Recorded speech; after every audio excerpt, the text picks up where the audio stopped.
Hello, everyone watching us from the screen. Welcome you on today's episode of Serenity TV. Here with me in the studio, and I am EK Gospel, the Gospel of Most High. Here with me, we are going to discuss on the topic the school or the parents who should be more responsible about the moral formation of the child. Then the school and the child and the parents who should take more responsibility.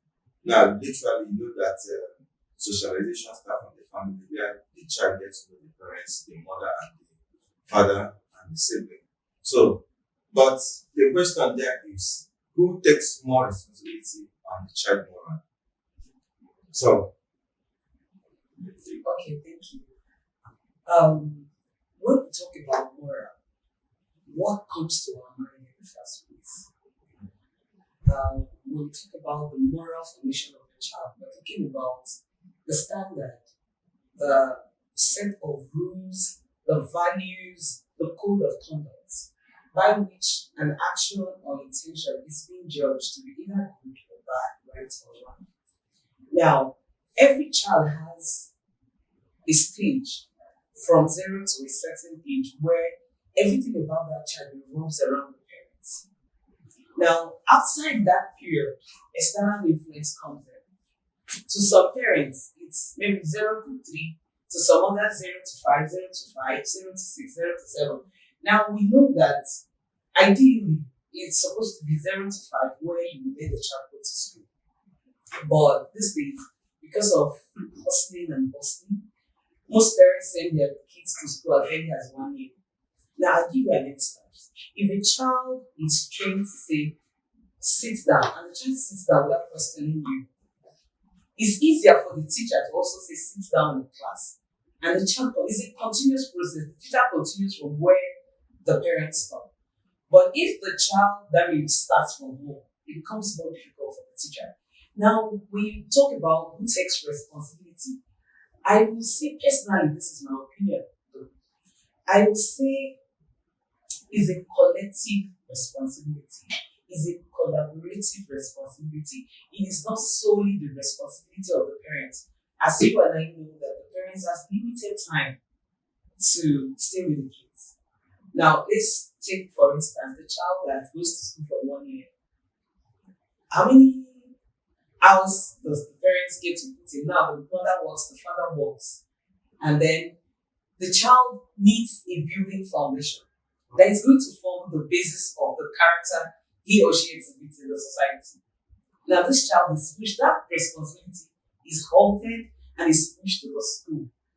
Now, it takes a very dedicated teacher, passionate teacher who is compassionate about what she does to look into that child and be able to build. So, in that instance, it is a collaboration of both the parents and the teacher to come together for the formation of what that child turns out to be. Let me also say this thing. I read the book, Gifted Hands by Ben Carson.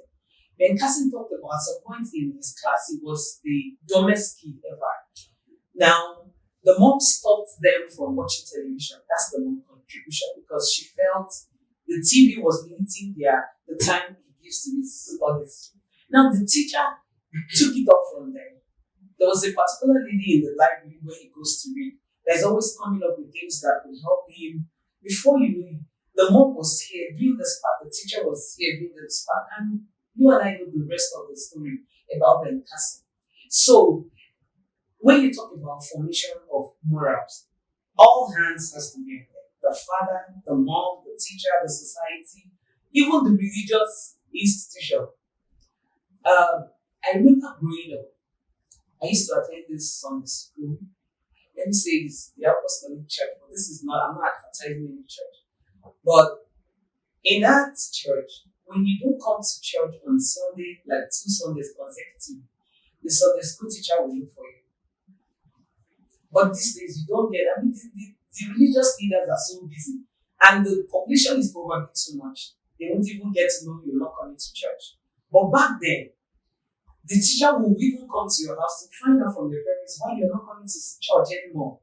Now, the Sunday school teacher will also say you're not properly dressed. The Sunday school teacher can send you back or caution your parents next time, don't dress this child in this way. Now, so let's come back home. I'm going to look at the family.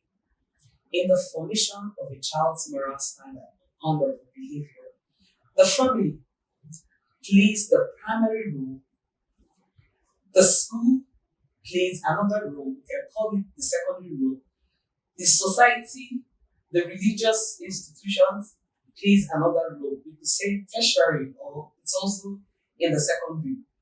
But now in the family, this is where let's go for personal hygiene. It says in the family you teach your child you're supposed to brush your teeth. The teacher takes it up from there. When you come to school, you talk and your mouth is smelling. The teacher will observe and find out why your mouth is smelling so early in the morning. So you see, it's a continuous process. Now, because there should be a relationship between the parents and the teacher, because both of us are forming alliance in the formation of this child. That is why we form the Parents Teachers Association. Okay. When a teacher observes your child is hostile in school, the way she bullies or he bullies the fellow classmate, the way he lifts object and throw without thinking of the consequences, the teacher sends for the parents and says, come, permit me to use this name, but gospel is not behaving well. Gospel is hitting, is bullying the other ones, and they sit down and talk. Maybe the parents go back to readjust. Maybe the father used to hit the mom in the presence of the kid. Maybe the man will start eating behind post or stop entirely. Okay? Now, the teacher also should be given a level of leniency to be able to discipline the child. Unlike what the school curriculum is saying now, no teacher flogs the child, no teacher, no, there should be a degree of punishment that should be melted on the child based on what he or she offense. Do you understand? Now, when you take that entirely out, you're denying the teacher the ability to form that child morally. Remember, the Bible said, spare the rod and spoil the child. Some parents are too familiar with their kids that they can't discipline the child. But the children will fear their teacher. In such cases, the children fears their teacher more than their parents. Now, if the parents miss it and the teacher misses it, the school misses it, I'm afraid to say you're pumping nuisance into the society. Because what the society is going to do is going to be solely dependent on the child's ability to readjust, to unlearn, relearn, and then maybe learn again. To learn again, unlearn the one you've known, and relearn values, norms. Now, marriage could come in if you marry a very patient man and he's also knowledgeable, has a functional brain. He can say, oh, you don't do it this way. You don't know how to cook. Let's say I grew up not knowing how to cook. I don't have that. I don't know how to clean. That moral is not there. I talk to people anyhow. I dress anyhow. A good, loving husband can start training you, retraining you. When I was growing up, husbands were meant to groom their wives. That means for you to be a husband, you have to know how to. You have to be a groom. You have to be knowledgeable yourself to be able to teach others. Not this Indomie generational husband. That the first question is, what is she bringing to them? How much does she earn? You don't look at values. Now, if you're patient enough to know that this lady doesn't know how to cook, and maybe your mother trained you well, you can say, you don't fry onion for paper. If she's teachable, she'll start copying. That's like, for me, it's like you build high skyscraper and you're reinforcing. That means you have to send that to go check the foundation. You have to do it in love. Because sometimes there's something you say and I'll feel condemned. I'll feel like you're judging me. But if you do it in love, I'll be like, wow, this guy is my husband and you're not doing it right. I'll start readjusting. It's going to take time. Not like if it is from the foundation. But when the family will do the work very well and the teacher is also doing very well, if there are lapses, it's easier to fix. Like they say, an apple does not fall far from the tree. It's not only a bad character, also a good character. For a strong, well-rooted child who is well-trained, that meets peer pressure in the higher institution and stay hanging out, running out with the wrong crowd, and then fall off, it's easier for that person to be tilted back because there's a foundation that said, this is not where you belong. But for somebody who do not have that foundation, when you're falling, they fall, you go. She doesn't have a reference point to go back to. I don't know if I'm making sense. There's no reference point. So if you're building You're starting from, in fact, you pull down the building to start, and imagine a grown human being. For me to, I want to change a full blown adult. It's like for me to pull down a building and start afresh again. Unlike if it's a building that has a good foundation, but there's no money to complete it. And at that point, money comes and I start off. The foundation is already good. It's just to paint it, add flavor to it. I don't know if I'm making sense. Yeah, you are. You definitely. See, that is quite interesting. I'm just trying to kind of bring an idea. It seems we need to write a book about it because in fact, this is a full book. Okay. Definitely, you are really making sense. I take that as a compliment. Thank you. The thing is, this is not a topic that is a very vast topic because it affects every facet of human life. If you want to know a governor who has own training, who has a high moral conduct, check his leadership, check what he's putting to society. If you want to know a good pastor, check the people he's raising. Okay? Even the parents, we are saying parents, what is even the moral formation of the person you're calling parent? Okay. Before that, we'll come back to that.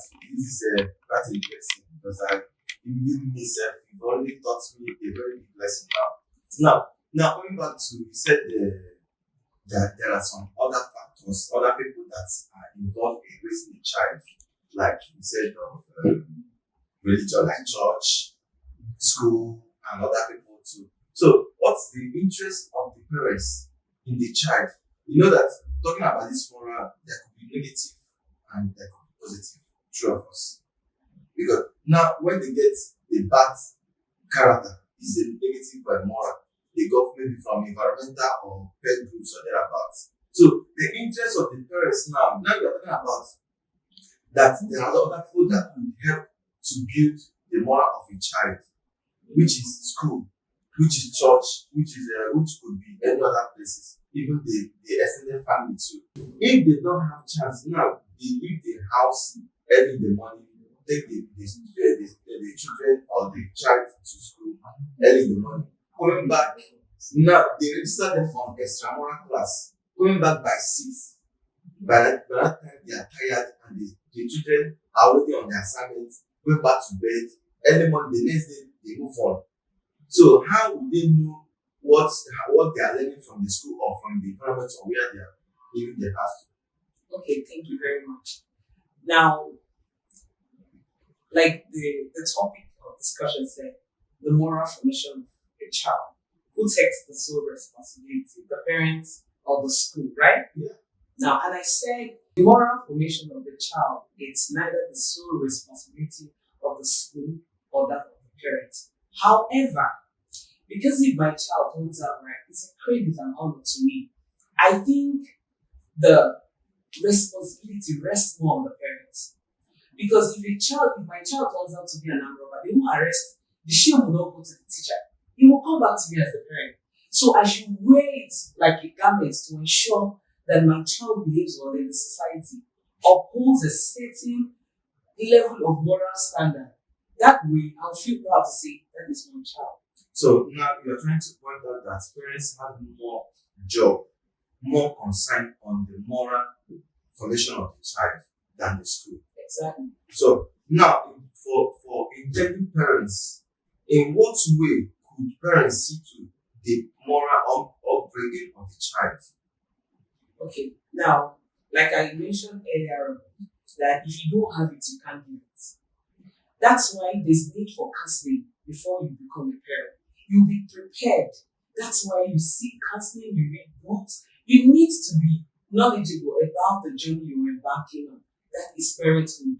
It's not boyfriend, girlfriend. It's a responsibility. It's like a clarion call. You have to sit up. If you do it anyhow, you get anyhow thing. And whatever comes back to you. And the grandparents also should also be able to be of great influence to the parents. You don't close yourself. You should be open to knowledge as an intended parent. There are classes, there are retreats, there are teachings. I think there's marriage counseling. Also, when you take it, there are classes, there are things they teach you. Some of these things prep you for the early childhood stage of the child that is coming. You You have to be psychologically ready for a child coming home. You have to be financially ready. It's demanding. It's tasking. So it's up to you and I to decide. We have planned parenting. In advanced society, there are people that decide they are not ready for childbearing, so they don't start having kids. But here, anything goes. Once there is family is ready, and but even at that, it has happened. The child, once the child arrives, it's also to another level of knowledge. I mean, you just have to start getting. Okay, let me come down to myself. When my kids go to my neighbor's house, there's this particular neighbor of mine. When they go there, they come back. I see some changes. My daughter will say, Mommy Papa will tell us to bath by this time. Maybe me, I'm very tired, we will remind them to bath. So they pick it. So the same thing with parents. When you see the good thing in the other parents that your kids are lacking, you imbibe it and then you pass it on to your kids. This thing is not a cast of stone. Every day you learn, every day you pick. The school, like I said, the church, these are all avenues to teach you how to become a worthy parent. Most importantly, let me not forget, is the scripture. If we study Joshua 1 verse 8, it talks about what you should do, how you should study the scripture, because they are all part of the building block that makes you. And if it's God that created us, trust me, He has a better manual on how we can become morally upright people. So, also it's your children. So fall back to your creator. He's your manufacturer. He has the manual of your life. He can help you raise these children. You can't raise them all alone. Thank you. So, thank you very much. We so much appreciate watching this episode, and I believe that in our next episode we get more of this. And thank you, I appreciate you, and for intending parents who are coming up, please need to know listening to our episode and get one of our teachings. Thank you very much, and see you next episode.